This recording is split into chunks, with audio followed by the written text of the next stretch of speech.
There are reports that Elon Musk had already had a chip implanted in the human brain in the USA. What do you think of that? Well, I think there's no stopping Elon Musk. He will do as he sees fit. Nevertheless, you need to find some common ground with him, search for ways to persuade him. I think he's a smart person, I truly believe he is. So you need to reach an agreement with him because this process needs to be formalized and subjected to certain rules.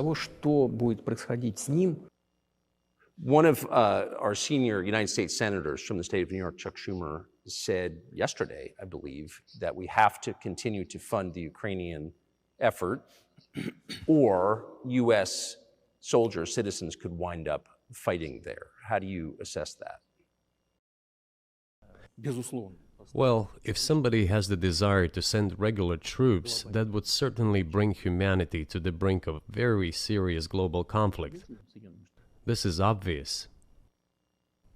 Do the United States need this? What for?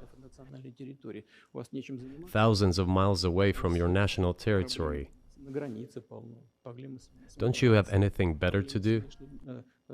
You have issues on the border, issues with migration, issues with the national debt, more than $33 trillion. You have nothing better to do, so you should fight in Ukraine?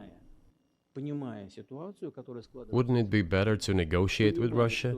Make an agreement, already understanding the situation that is developing today, realizing that Russia will fight for its interests to the end? So I just want to make sure I'm not misunderstanding what you're saying. I don't think that I am. I think you're saying you want a negotiated settlement to what's happening in Ukraine.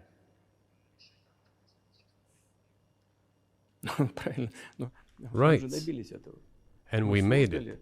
We prepared a huge document in Istanbul that was initialed by the head of the Ukrainian delegation.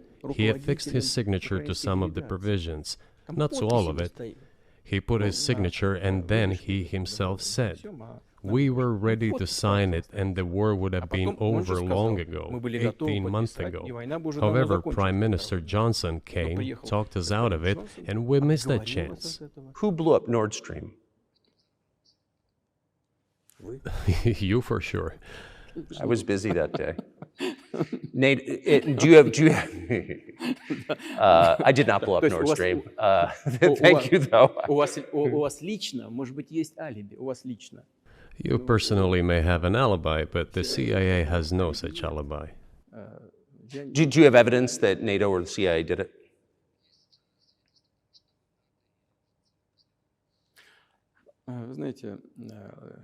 You know, I won't get into details, but people always say in such cases, look for someone who is interested.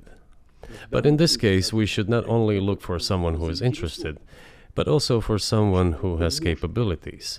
I just got to ask you one last question, and that's about someone who's very famous in the United States, probably not here, Evan Gershkovich, who's the Wall Street Journal reporter.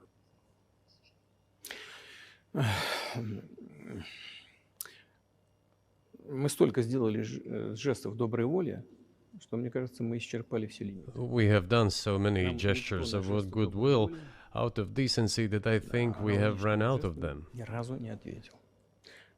We have never seen anyone reciprocate to us in a similar manner. However, in theory, we can say that we do not rule out that we can do that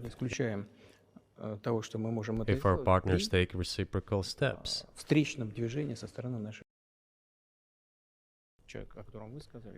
I do not rule out that the person you refer to, Mr. Gershkovich, may return to his motherland. By the end of the day, it does not make any sense to keep him in prison in Russia. We want the U.S. Special Services to think about how they can contribute to achieving the goals our special services are pursuing. We are ready to talk. Moreover, the talks are underway. And there have been many successful examples of these talks crowned with success. Probably this is going to be crowned with success as well. But we have to come to an agreement.